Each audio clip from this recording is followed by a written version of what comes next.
আসসালামু আলাইকুম প্রিয় দর্শক, অন্য মঞ্চের আলোচনায় আজকে আমাদের অতিথি হিসেবে আছেন তারেক রহমানের নেতৃত্বাধীন বিএনপি নিষেধাজ্ঞার বিষয়ে তাদের অবস্থানের নমুনাও কিন্তু রাজনৈতিক মাঠে এই ভয়াবহ একটা বিভক্তির পরিবেশেও কিন্তু অটল থেকেছেন। আওয়ামী লীগের রাজনৈতিক নিষেধাজ্ঞার বিষয়টি কি তাহলে তারেক রহমান ক্ষমতায় এলে সত্যিই তুলে নেবেন? শেখ হাসিনা যে আহ্বান তাকে জানিয়েছেন, এই যে শেখ হাসিনা বলে বসলেন তারেক রহমান যদি ক্ষমতায় আসেন আমি আহ্বান জানাবো, এটাই কি শেখ হাসিনা, তারেক রহমান, আওয়ামী লীগ, বিএনপি এবং ভারত সরকার, আমেরিকার সরকার, মার্কিন যুক্তরাষ্ট্র, সেনাবাহিনী তাদের মধ্যে আলাপচারিতার ফল? বিএনপির চেয়ারম্যান তারেক রহমান বাংলাদেশে ফেরবার ব্যবস্থা করতে পারবার পর থেকেই এই প্রচারণাটা চলে আসছিল যে তারেক রহমান বাংলাদেশে ফেরার এক রকমের সমর্থন পেয়েছেন ভারত সরকারের কাছ থেকে, আমেরিকার কাছ থেকে, বাংলাদেশ সেনাবাহিনীর কাছ থেকেও, এই কথার ভিত্তিতে বা এই প্রতিশ্রুতির ভিত্তিতে যে তিনি বাংলাদেশে একটা অন্তর্ভুক্তিমূলক রাজনৈতিক পরিবেশ সৃষ্টি করবেন। বিশেষভাবে ভারতের সঙ্গে বিএনপির সখ্যতার ভিত্তি হয়ে উঠেছে বাংলাদেশের রাজনীতিতে আওয়ামী লীগকে আবারও ফিরিয়ে আনার বা আওয়ামী লীগের রাজনৈতিক কার্যক্রমে যে নিষেধাজ্ঞা আছে সেটা তুলে নিতে তারেক রহমানের সক্রিয়তার বিষয়টি, সেটা একরকম ভারতে বাংলাদেশে দুতরফেই বারবার আলোচিত হচ্ছিল। তারেক রহমানের বিরুদ্ধে নির্বাচনী প্রচারণার সময় মানে জামায়াতে ইসলামী তাদের মূল প্রতিদ্বন্দ্বী, তার নেতা সৈয়দ মোহাম্মদ তাহের তো বিভিন্ন নির্বাচনী প্রচারণায় বলেই বেড়াচ্ছেন যে ভারতের সঙ্গে 3 চুক্তি করে তারেক রহমান বাংলাদেশে ফিরেছেন। তার প্রথম চুক্তিটি হচ্ছে এই যে তিনি বাংলাদেশে ফ্যাসিবাদীদের পুনর্বাসন করবেন, মানে বাংলাদেশে তিনি আওয়ামী রাজনীতির আবারও প্রবেশাধিকার দেবেন, তাদেরকে পুনর্বাসিত করবেন। এরপর বিএনপি এ ধরনের যুক্তির কোনো ভিত্তি নেই, জামায়াতে ইসলামী মিথ্যা প্রচারণা করছে বলে প্রতিবাদ জানালেও এই আলাপটা থামেনি। এমনকি ভারতের পররাষ্ট্র মন্ত্রণালয়ের মুখপাত্র রণধীর জয়সওয়াল তিনি যখন নিয়মিত ব্রিফিংয়ে এসেছেন তখন ভারতীয় সাংবাদিকরা তারেক রহমান ফেরবার পরপরই তাকে প্রশ্ন করেছিলেন যে ভারত নাকি তারেক রহমানকে দেশে ফিরতে সমর্থন দিয়েছে, এ কথাটা কি সত্যি? তারপর তো পানি আরো গড়িয়েছে, ভারতের সঙ্গে তারেক রহমানের ঘনিষ্ঠতা যে বেড়েছে তার প্রমাণ বুঝতে বাকি থাকেনি যখন বাংলাদেশের সাবেক প্রধানমন্ত্রী তারেক রহমানের মা খালেদা জিয়ার মৃত্যুর পর ভারতের পররাষ্ট্রমন্ত্রী এস জয়শঙ্কর ঢাকায় এসেছেন, প্রধানমন্ত্রী মোদী শোক বার্তা দিয়েছেন, আর সর্বশেষ ভারতের সংসদে শোক প্রস্তাব পাঠ হয়েছে, নীরবতা পালন হয়েছে খালেদা জিয়ার শোকে। এই সব মিলিয়ে ভারত আর তারেক রহমানের ঘনিষ্ঠতা নিয়ে যেমন নির্বাচনের হাওয়ার মধ্যে আলাপ বেড়েছে, সবচেয়ে বেশি যে আলাপ বেড়েছে সেটা হচ্ছে এই ঘনিষ্ঠতার মূল ভিত্তি হয়ে আছে তারেক রহমান আওয়ামী লীগের রাজনীতিকে বাংলাদেশে ফিরিয়ে আনবেন। শেখ হাসিনা সাম্প্রতিক এক সাক্ষাৎকারে ভারতীয় সংবাদ মাধ্যম উইয়ান নিউজকে দেওয়া এক সাক্ষাৎকারে সরাসরি বলেছেন যে তারেক রহমান যদি ক্ষমতায় আসেন তাহলে তার উচিত হবে আওয়ামী লীগের ওপর থেকে নিষেধাজ্ঞা তুলে নেওয়া, আওয়ামী লীগের রাজনৈতিক কার্যক্রমে নিষেধাজ্ঞা তুলে নেওয়া। কারণ শেখ হাসিনা তারেক রহমানকে বলছেন যে একটা কার্যকর বিরোধী দল ছাড়া গণতন্ত্র শক্তিশালী হতে পারে না এবং আওয়ামী লীগ প্রস্তুত একটা কার্যকর বিরোধী দলের ভূমিকা পালন করতে। শেখ হাসিনা উইয়ান নিউজের ওই সাক্ষাৎকারে, যে সাক্ষাৎকারে তাকে প্রশ্ন করা হয়েছিল যে তারেক রহমান আর বিএনপিকে কি বিশ্বাস করা যায়, তখন তিনি একদিকে যেমন বলেছেন তারেক রহমান জনগণের টাকা লুটপাট করে লন্ডনে আরামে নির্বাসনে 17 বছর কাটিয়ে এখন একটা ভালো সময়ে দেশে ফিরে এসেছেন, তিনি যেমন বলেছেন যে বিএনপি সুযোগ পেলেই খুব স্বল্পমেয়াদী লাভের জন্যেও চরমপন্থীদের সঙ্গে হাত মিলিয়ে ফেলতে পারে, সেটাই বিএনপিকে নিয়ে তার সবচেয়ে বেশি শঙ্কা। এই সব কথা যেমন তিনি বলেছেন, তেমনি Sheikh Hasina I would urge them to, মানে আমি বিএনপির প্রতি তারেক রহমানের প্রতি আহ্বান জানাবো যে সংসদীয় গণতন্ত্র পুনঃপ্রতিষ্ঠায় আবারও ফিরিয়ে আনতে যাতে আওয়ামী লীগের ওপর থেকে নিষেধাজ্ঞা তুলে নেওয়া হয়।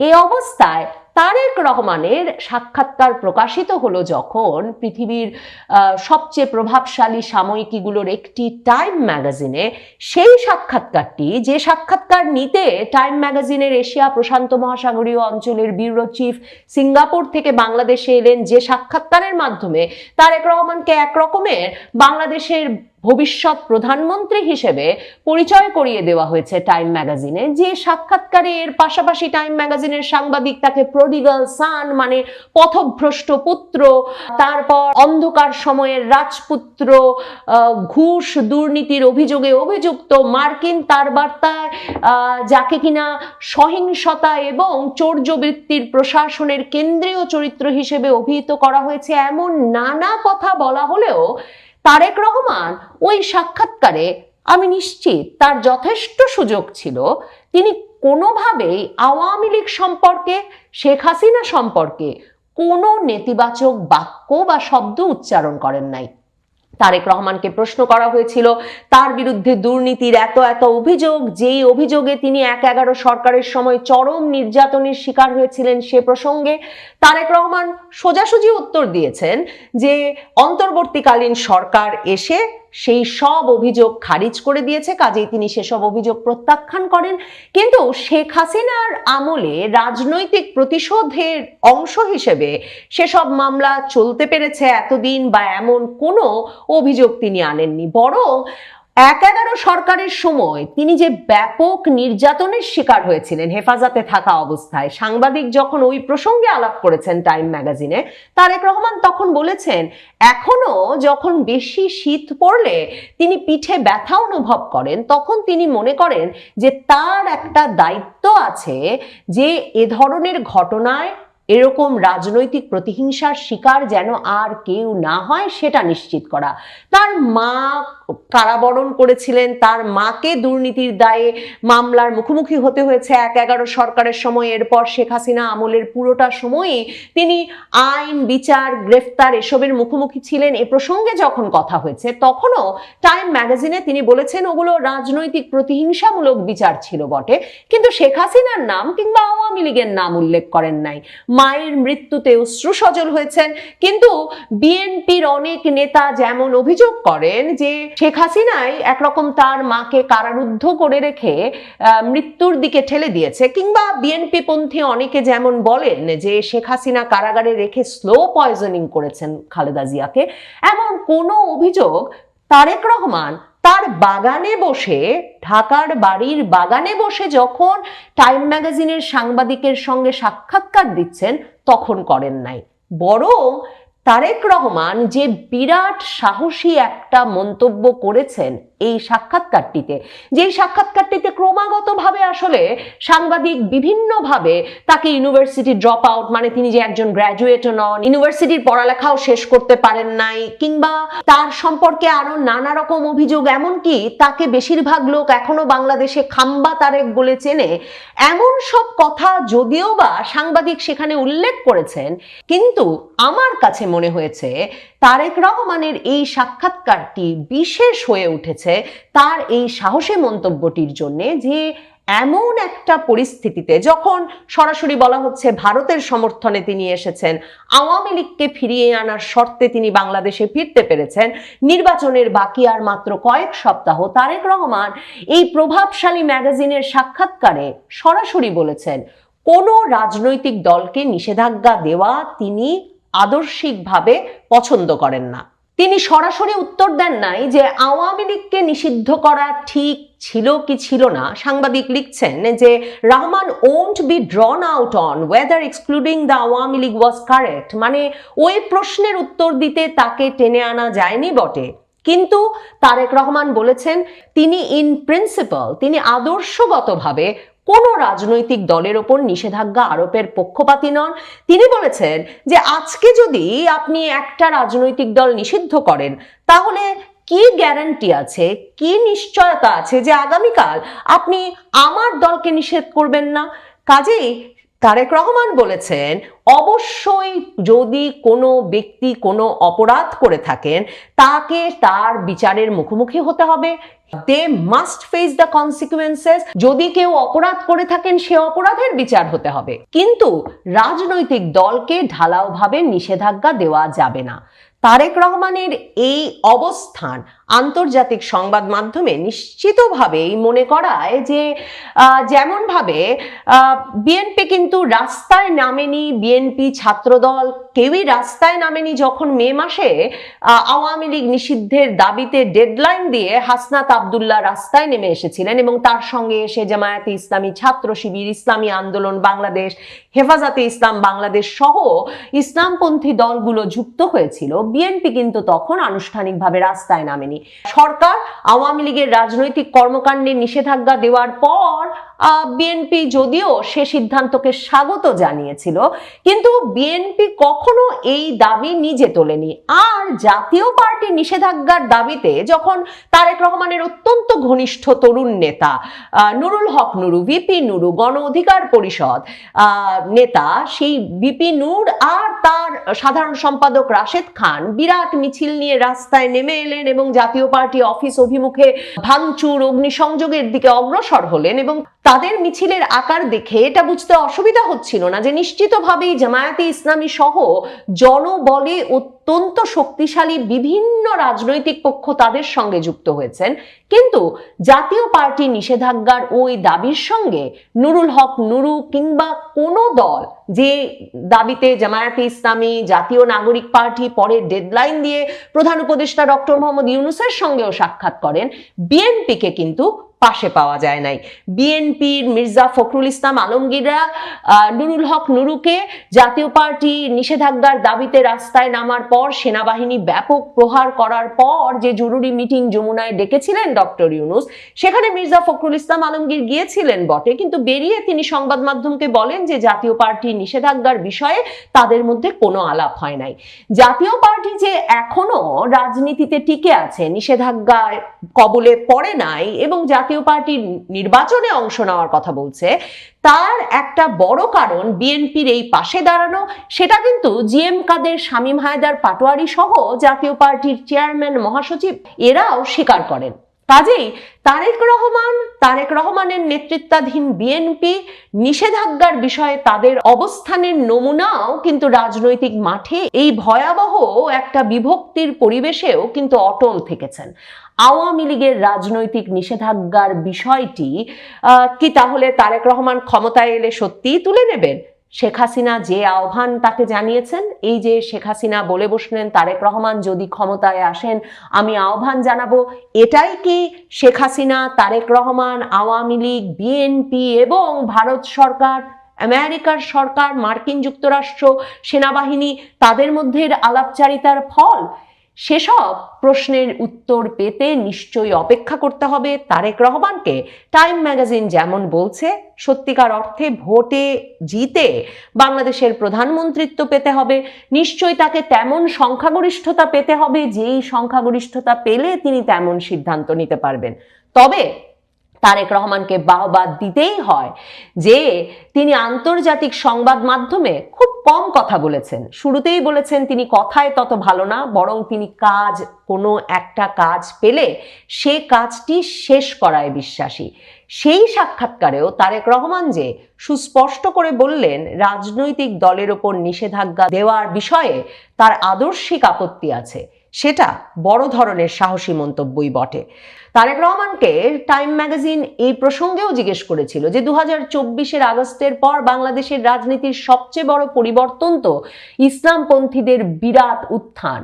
তারেক রহমান সে প্রসঙ্গেও উত্তরে বলেছেন, ইসলামপন্থীদের উত্থান, চরমপন্থা নিয়ে আশঙ্কায় এর কোনো বিষয়ে না যেয়ে তিনি বলেছেন বাংলাদেশের মানুষ চায় এমন রাজনৈতিক অধিকার প্রতিষ্ঠিত হোক যেই রাজনৈতিক অধিকারে তারা তাদের মত প্রকাশের স্বাধীনতা পাবে।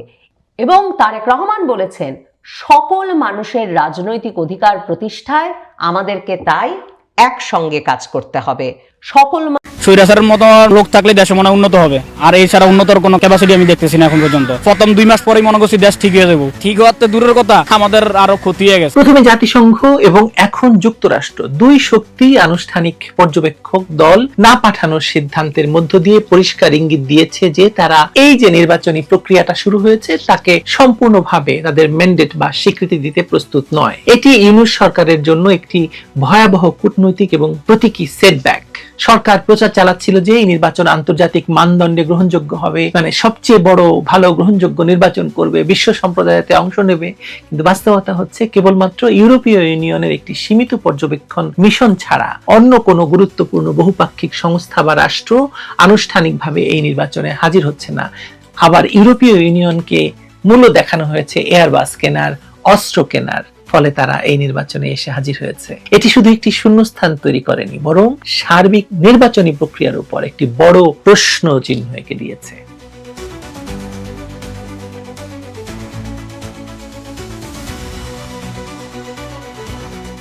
বাংলাদেশে আসন্ন ত্রয়োদশ জাতীয় নির্বাচনকে কেন্দ্র করে ডক্টর মোহাম্মদ ইউনূসের নেতৃত্বাধীন অন্তর্বর্তীকালীন সরকার যে আন্তর্জাতিক বৈধতার স্বপ্ন দেখিয়েছিল তা এখন আক্ষরিক অর্থেই ধূলিসাৎ হয়ে গেছে। কথিত সংস্কার এবং গণতন্ত্র পুনরুদ্ধারের ধোঁয়া তুলে যে নির্বাচনী আয়োজন চলছে তাকে ঘিরে আন্তর্জাতিক সম্প্রদায়ের অনীহা ক্রমেই স্পষ্ট থেকে স্পষ্টতর হচ্ছে।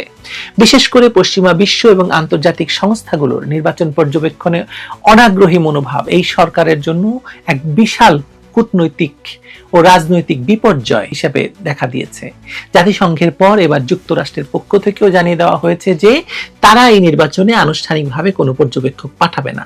এটি কেবল একটি সাধারণ সংবাদ নয়, বরং ইউনূসের অবৈধ প্রশাসনের জন্য একটি থাপ্পড়, যা তাদের সাজানো নির্বাচনের বিশ্বাসযোগ্যতার কফিনে শেষ পেরেকটি ঠুকে দিয়েছে। আগামী 12ই ফেব্রুয়ারি যে নির্বাচনের তারিখ ঘোষণা করা হয়েছে তা নিয়ে দেশের ভিতরে যেমন বিতর্কের অন্ত নেই, তেমনি বাইরের দুনিয়াতেও এর গ্রহণযোগ্যতা নিয়ে গভীর সংশয় তৈরি হয়েছে। নির্বাচন কমিশন সচিবালয়ের জ্যেষ্ঠ সচিব আক্তার আহমদ মার্কিন রাষ্ট্রদূতের সঙ্গে বৈঠকের পর যে তথ্য দিয়েছেন তা বিশ্লেষণ করলে বোঝা যায় যে ওয়াশিংটন এই নির্বাচনকে খুব একটা গুরুত্বের সঙ্গে নিচ্ছে না।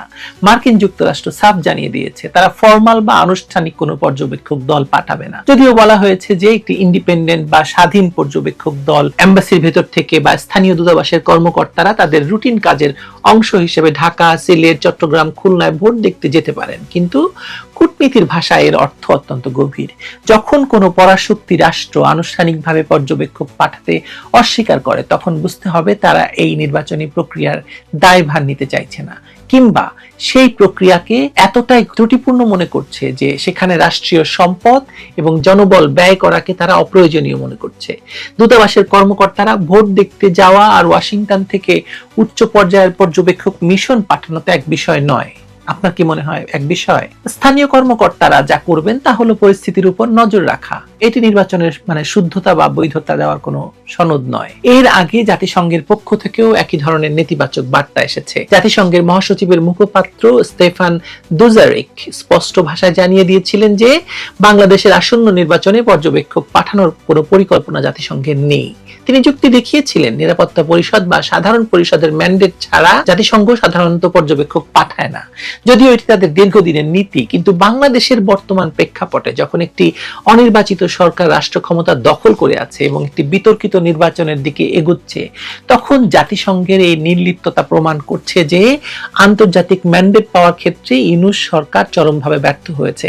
আমাদের ভুলে গেলে চলবে না, এই জাতিসংঘই ইউনূসকে ক্ষমতায় বসিয়েছে বাংলাদেশের সেনাবাহিনীকে নিরস্ত্র রেখে এবং বাংলাদেশের সেনাবাহিনীর উপর চাপ দিয়ে এই সন্ত্রাসীদের দমনে বাধা দিয়ে। জাতিসংঘ যদি মনে করত যে এখানে গণতন্ত্র পুনরুদ্ধারের একটি গুরুত্বপূর্ণ এবং ঐতিহাসিক প্রক্রিয়া চলছে, তবে হয়তো তারা বিশেষ ম্যান্ডেটের মাধ্যমে হলেও পর্যবেক্ষক পাঠাতো। কিন্তু তাদের এই পিছুটান বুঝিয়ে দিচ্ছে যে তারা এই জগা খিচুড়ি পরিস্থিতির অংশ হতে চায় না। দুজারিক অবশ্য বলেছেন নির্বাচনের কারিগরি সহায়তা বা জনগণের রাজনৈতিক দৃষ্টিভঙ্গি প্রকাশের বিষয়টি তারা দেখবেন, কিন্তু মূল পর্যবেক্ষণের দায়িত্ব থেকে সরে আসা মানেই হলো নির্বাচনের ফলাফলের দায় তারা নেবে না। সবচেয়ে বড় ধাক্কাটি হলো এই তথাকথিত নির্বাচনের আয়োজকরা ভেবেছিল তাদের পশ্চিমা প্রভুরা এসে তাদের পিঠ চাপড়ে দেবে এবং নির্বাচনের দিন বুথে বুথে ঘুরে এই অবৈধ আয়োজনকে বৈধতার স্ট্যাম্প দেবে। কিন্তু বাস্তবতা হলো একমাত্র ইউরোপীয় ইউনিয়ন ছাড়া আর কোনো উল্লেখযোগ্য আন্তর্জাতিক পক্ষ এই নির্বাচনে পর্যবেক্ষক পাঠাতে আগ্রহী নয়। ইউরোপিয়ান ইউনিয়ন কেন পাঠাবে সেটা আগে বলেছি। ইউরোপীয় ইউনিয়নের উপস্থিতি থাকলেও জাতিসংঘ এবং যুক্তরাষ্ট্রের অনুপস্থিতি এই নির্বাচনকে আন্তর্জাতিক মানদণ্ডে প্রশ্নবিদ্ধ করে তুলেছে। এটি একটি সাজানো নির্বাচন। একটি সাজানো নির্বাচনে পর্যবেক্ষক না থাকা মানে হলো সরকার যা খুশি তাই করতে পারবে, কিন্তু সেই ফলাফল আন্তর্জাতিক অঙ্গনে গ্রহণযোগ্যতা পাবে না। ইউনুসের প্রশাসন চেয়েছিল পর্যবেক্ষকদের উপস্থিতি দিয়ে তারা বিশ্বকে দেখাবে যে সবকিছু স্বাভাবিক আছে, কিন্তু আমেরিকা এবং জাতিসংঘের এই সিদ্ধান্ত তাদের সেই পরিকল্পনায় জল ঢেলে দিয়েছে। একে তো সরকার অবৈধ, তার উপর নির্বাচনের প্রক্রিয়া নিয়ে রয়েছে হাজারো প্রশ্ন। এমত অবস্থায় পর্যবেক্ষকদের এই বয়কট সরকারের নৈতিক ভিত্তিকে সম্পূর্ণ ধসিয়ে দিয়েছে।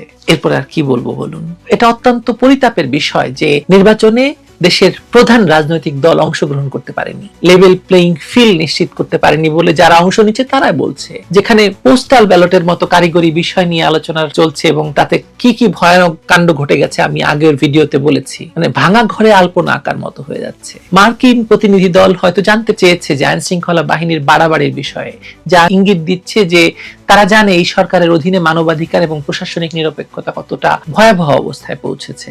নির্বাচন কমিশন বলছে স্থানীয় খবর স্থানীয়ভাবে নিষ্পত্তি করা হচ্ছে। এটি একটি দায় সারা জবাব। মূল সমস্যা হলো একটি অনির্বাচিত সরকারের অধীনে পুলিশ প্রশাসন কখনোই নিরপেক্ষ আচরণ করতে পারে না। আর পর্যবেক্ষক না থাকার ফলে এই প্রশাসনিক কারচুপির বিষয়টি দেখার কেউ থাকবে না। ফলে আমেরিকা এবং জাতিসংঘের এই সরে দাঁড়ানো প্রকারান্তরে এই বার্তা দিচ্ছে যে তারা জানে কি হতে চলেছে, তারা এর সাক্ষী হতে চায় না। এই পরিস্থিতিকে রাজনৈতিক বিশ্লেষণে সেটব্যাক বা বড় ধরনের পশ্চাৎপসরণ বলা হচ্ছে। ইউনূস সরকার ক্ষমতায় আসার পর থেকেই আন্তর্জাতিক সমর্থনের উপর ভর করে টিকে থাকার চেষ্টা করেছে।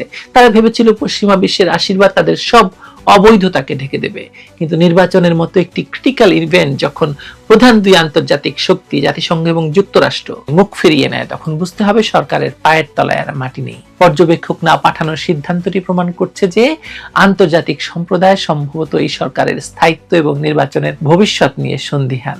তারা হয়তো মনে করছে এই নির্বাচন বাংলাদেশের রাজনৈতিক সংকট সমাধানের পরিবর্তে তা আরো ভয়ঙ্কর করে তুলবে। তাই তারা নিরাপদ দূরত্ব বজায় রাখা শ্রেয় মনে করছে। ইতিমধ্যেই আপনারা জানেন যে শেরপুরে ভয়াবহ মারামারি হয়েছে এবং একজন জামায়াত নেতা নিহত হয়েছে। ইউনূস সরকার তো চেয়েছিল আন্তর্জাতিক শোডাউন করতে, কিন্তু এখন তারা দেখছে যে তাদের আমন্ত্রণে সাড়া দিচ্ছে না কেউ। দেখা যাক এই সাড়া না দেওয়ার মধ্যেই কতটা গ্রহণযোগ্য হিসেবে চালিয়ে দেওয়া মানে সম্ভব, সেটা ইউনূস কি করে সেটা দেখতে চাই। ডক্টর ইউনূসের অবৈধ সরকার যে নির্বাচনের নাটক সাজিয়েছে তার চিত্রনাট্য এখন আর ঠিকঠাক কাজ করছে না।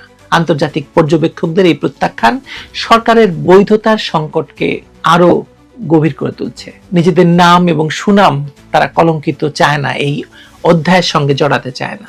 12ই ফেব্রুয়ারির নির্বাচন যতই ঘনিয়ে আসছে, ইউনূস সরকারের কূটনৈতিক ব্যর্থতা ততই প্রকট হচ্ছে। বিশ্ব মোড়লদের এই নীরব প্রত্যাখ্যান আগামী দিনে বাংলাদেশের রাজনীতিতে, বিশেষ করে এই অবৈধ সরকারের নির্বাচনী ভূমিকাকে প্রশ্নবিদ্ধ করার মানে হচ্ছে শেষ পর্যন্ত হয়তো নির্বাচনটাই নাও হতে পারে।